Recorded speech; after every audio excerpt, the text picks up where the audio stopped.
What happens once we actually achieve financial independence and retire early? Don't tell yourself that you will think about it when it happens or that it is a good problem to have and you shouldn't bother now. I want you to seriously sit down and think. How do you imagine your life? What is your plan? What is it you want to do?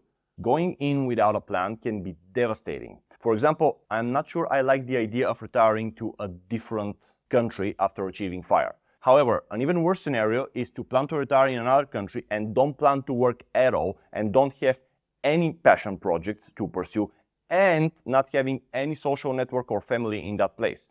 This sounds like a recipe for serious depression.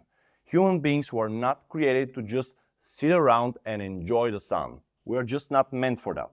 So, within that framework, even if you are not relocating, there are two things you seriously need to consider: lack of purpose and social isolation.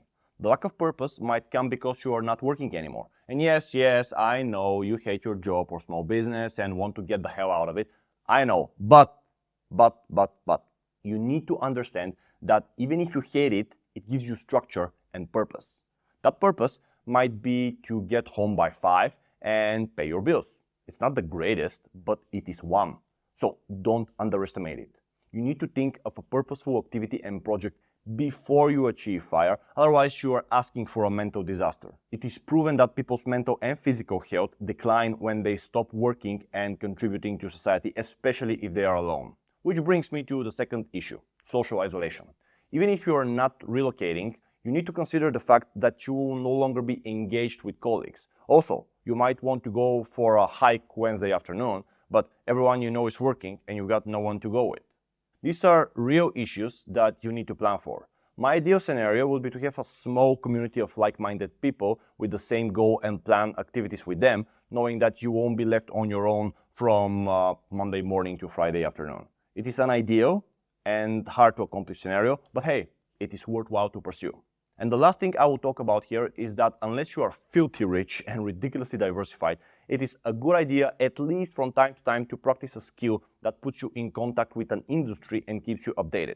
It will allow you to maintain at least certain level of skills in a field and be updated about it. Otherwise, if you need to go back to the workforce after 10-year absence, it will be hard.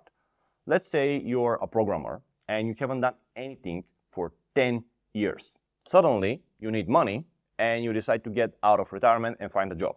Imagine the shock and horror you will face and the hardships in adjusting to an updated environment. Now, I'm not talking about 4-hour workdays, just a few hours a week perhaps on a passion project, keeping up to date with an industry of your choice. This video is part of my complete guide I did on how to achieve financial independence, retire early, and all the investment, psychological, and social aspects you need to consider.